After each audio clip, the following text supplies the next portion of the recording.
Hello every one, good evening. Nivi here. ഞാൻ ഇന്ന് സംസാരിക്കുന്നത് ഒരാളുടെ പോസ്റ്റ് കാരണം ചൂഷണം ചെയ്യപ്പെട്ടുകൊണ്ടിരിക്കുന്ന അല്ലെങ്കിൽ ചെളിവാരി പൊത്തിയ ഒരു വലിയൊരു വിഭാഗം, അതായത് കേരളത്തിലെ ട്രാൻസ് കമ്മ്യൂണിറ്റിയിലെ ഒരു വ്യക്തി എന്നുള്ള രീതിയിൽ ആണ് ഞാൻ സംസാരിക്കുന്നത്. മൊത്തം കമ്മ്യൂണിറ്റിക്ക് വേണ്ടിയിട്ടല്ല, അതിലെ ഒരു വ്യക്തിപരമായിട്ടുള്ള എൻ്റെ ഒരു അഭിപ്രായം പറയാൻ വേണ്ടിയിട്ടാണ്. മറ്റാരുമല്ല, സീമ വിനീത് എന്ന് പറഞ്ഞൊരു സീമ ചേച്ചി എന്ന് ഞാൻ വിളിച്ചുകൊണ്ടിരുന്ന ഒരു വ്യക്തി.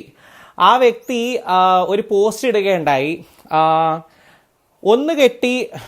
കല്യാണം കഴിച്ചതിന് ശേഷം ട്രാൻസ് ആയ വ്യക്തികളോട് എനിക്ക് പുച്ഛമാണെന്ന് അങ്ങനെ എന്തൊരു പോസ്റ്റ് ഇട്ടായിരുന്നു. അതിനുശേഷം കേരളത്തിലുള്ള സകലമാന ജനതയ്ക്കും തെറ്റിദ്ധാരണ പരത്തുന്ന രീതിയിലുള്ള കമൻസും അതും ഇതൊക്കെ ഉണ്ടായി. ഈ ബിഗ് ബോസ് കാലഘട്ടം വരുമ്പോഴത്തേക്കും എന്തെങ്കിലും ചുക്കാൻ പിടിച്ച് വലിയൊരു പടവാള് ഉയർത്തി വരുന്ന ഒരുപാട് ആൾക്കാരുണ്ട്.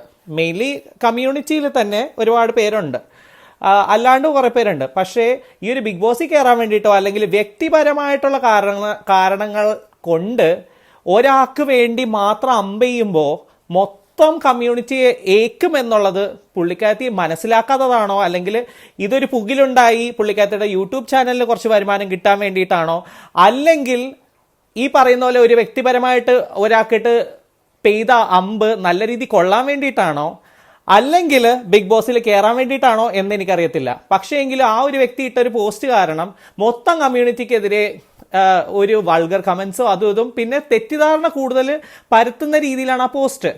ആ ഒരു പോസ്റ്റിനെതിരെ ഞങ്ങൾ കമ്മ്യൂണിറ്റിയിലുള്ള കുറെ പേര് പ്രതികരിച്ചപ്പോഴത്തേക്കും പുള്ളിക്കാരത്തി രണ്ടാമതൊരു വീഡിയോ ഇട്ടു. ഞാൻ ഇങ്ങനെ കരയാൻ ആർക്കും പറ്റും. റീൽസൊക്കെ ചെയ്യുന്ന ആൾക്കാരാണ്, പറ്റും. പട്ടി മോങ്ങുന്ന പോലെ ഇരുന്ന് മോങ്ങാൻ ആർക്കും പറ്റും. കണ്ണീരാണെങ്കിൽ ഞാൻ ഒന്ന് കോട്ടുമായിട്ട് കഴിഞ്ഞാൽ എൻ്റെ കണ്ണീന്ന് വെള്ളം വരും. അങ്ങനെ പലർക്കും പറ്റും. ഇല്ലെങ്കിൽ പിന്നെ ഗ്ലിസറിൻ തേച്ച് കഴിഞ്ഞാലും പറ്റും. എന്നിട്ട് കരഞ്ഞുകൊണ്ട് പറഞ്ഞത് എല്ലാവരും കൂടെ എന്നെ കൂട്ടാക്രമണം ചെയ്യുവാണ്. ഞാൻ അങ്ങനെയല്ല ഉദ്ദേശിച്ചത്. ഞാൻ 2 കെട്ടിയവരെ കുറിച്ചാണ്, 2 കെട്ടി പിന്നെ ട്രാൻസ് ആയവരെ കുറിച്ചാണ് പറഞ്ഞതെന്ന്. ഒന്ന് മനസ്സിലാക്കേണ്ടത്, കേരളത്തിലെ ട്രാൻസ് കമ്മ്യൂണിറ്റിയുടെ വിസിബിലിറ്റി വന്നത് 2018 ശേഷമാണ്. അതിനു മുമ്പ് സാഹചര്യം കൊണ്ടും പിന്നെ വീട്ടുകാരുടെ ഭീഷണി കൊണ്ടും വധഭീഷണി വരെ ഉണ്ടായ ആൾക്കാരുണ്ട്. അതിന്റെ പേരിൽ മാത്രം വിവാഹം കഴിച്ച് ഒരു സ്ത്രീയോടൊപ്പം ജീവിച്ച് പിന്നീട് വിസിബിലിറ്റി കിട്ടിയതിന് ശേഷം അവര് മാന്യമായി ഡിവേഴ്സ് ചെയ്ത് ട്രാൻസായി മാറിയ ആൾക്കാരുണ്ട്. ഇപ്പം ഞാനാണെങ്കിൽ കുറേ പേര് പറയും ഗേ ആയിരുന്നില്ല, എന്തുകൊണ്ട് മാറി? എൻ്റെ പ്രീവിയസ് പാർട്ട്ണർ ഗേ ആയതുകൊണ്ട് മാത്രമാണ് എനിക്ക് ട്രാൻസ്ഫോർമേഷൻ ചെയ്യാൻ പറ്റുന്നത്. അത് ബ്രേക്കപ്പ് ആയി കഴിഞ്ഞപ്പോഴത്തേക്കും ഞാൻ എൻ്റെ ഇഷ്ടം പോലെ ജീവിക്കുന്നു. അപ്പോൾ എല്ലാവരും മനസ്സിലാക്കേണ്ട, ഒരാൾ എന്തെങ്കിലും പറഞ്ഞു കഴിഞ്ഞാൽ മൊത്തം കമ്മ്യൂണിറ്റിക്കെതിരെയാണ് തിരിയുന്നത്. ഇങ്ങനെ ചെയ്യുന്നത് നിർത്തുക.